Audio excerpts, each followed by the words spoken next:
Ta nedelja označuje drugo etapo adventnega časa, čudovitega časa, ki v nas prebuja pričakovanje Kristusove vrnitve in spomin njegovega prihoda v zgodovini.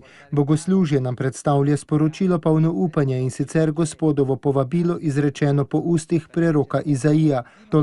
Tolažite moje ljudstvo, govori vaš Bog. S temi besedami se namreč začne knjiga tolažb, v kateri prerok nameni ljudstvu, ki je v izgnanstvu, veselo naznanilo osvoboditve.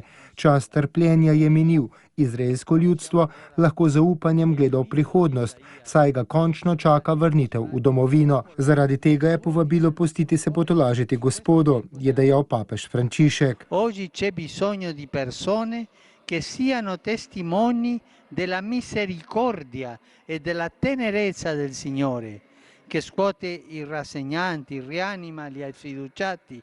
Danes je velika potreba po osebah, ki so pričevalke usmiljenja in nežnosti Gospoda, ki zdrami z usodo sprijaznjene, poživi obupane, prižge luč upanja.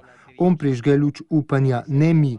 V tolikih situacijah je potrebno naše tolažeče pričevanje veselih in potolaženih oseb. Mislim na vse, ki trpijo zaradi krivice, nasilja, na vse, ki so sužnji denarja, moči uspeha, posvetnosti, ubožci. Ti zadnji imajo našminkano tolažbo in neresnične Gospodove tolažbe. Vsi smo poklicani tolažiti naše brate s pričevanjem, da samo Bog lahko odstrani vzroke za bivanske in duhovne drame.